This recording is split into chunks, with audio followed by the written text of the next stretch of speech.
National Treasury is pushing for amendments to the Auditing Profession Act that could give the Independent Regulatory Board for Auditors, IRBA, more teeth. Now, the new legislation will give the audit watchdog the power to search premises of auditors and seize documents, for example, in the course of conducting its investigations into financial reporting failures.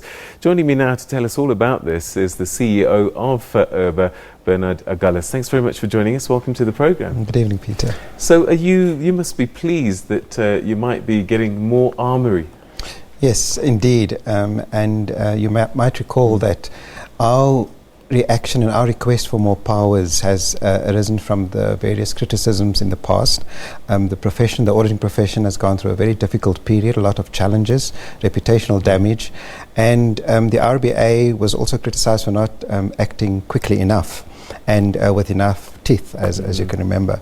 So one of the strategies that or one of our initiatives have been to change our legislation to provide us with those powers, because a lot of the criticisms have been because of the limitations in our current legislation, limitations on the limit of the fines and limitations on our powers to obtain information from auditors when we investigate them.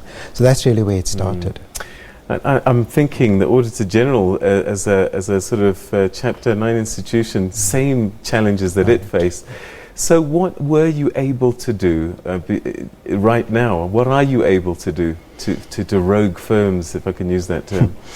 We are able to issue subpoenas to firms to obtain information, but only at a later stage in our process. When we start an investigation, during that phase, we don't have subpoena powers. We only have the subpoena powers currently in the phase when the investigation goes to a disciplinary hearing. So that is too late.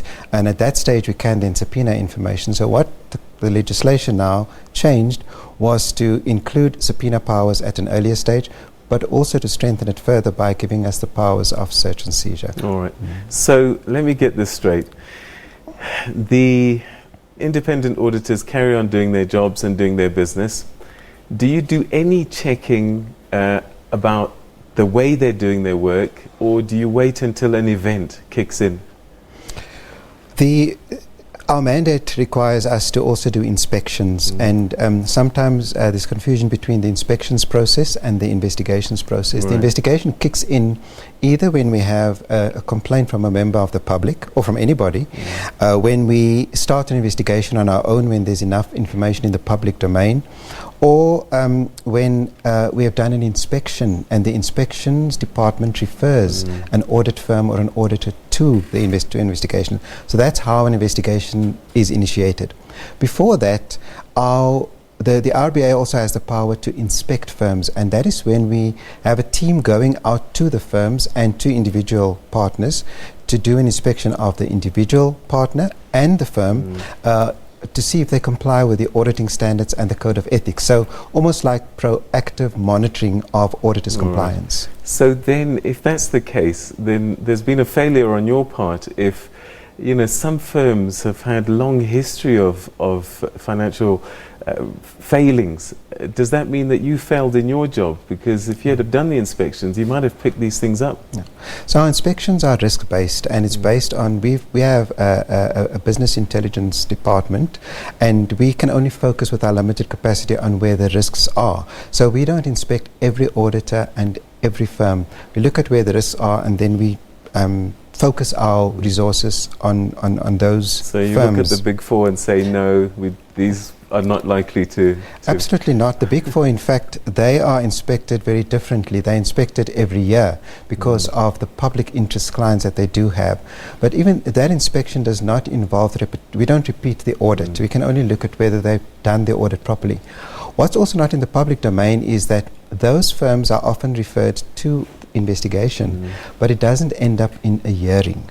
So what the public sees is when an actual investigation gets to a public hearing. However, often the auditor will admit to the guilt, pay the fine, and then the case is closed. Right. Yeah. So why in 2019 are we only starting to give you teeth? Does that mean that auditors behaved before, or we had no idea of perhaps the size of the problem? Well, the RBA became aware of the change in auditors' behavior, and I still believe that the failures that we're seeing today is not only because, well, it's not because auditors don't have the competency to perform an audit. It really goes back to behaviors. And a lot of the information in the public domain points to auditor behavior, VBS, the Gupta Link companies, and again, it comes back to independence of auditors. In 2015, when the RBA introduced mandatory audit firm rotation against a lot of resistance, that was after we became aware of the close relationship between auditors and their clients. And that again goes back to auditor behavior.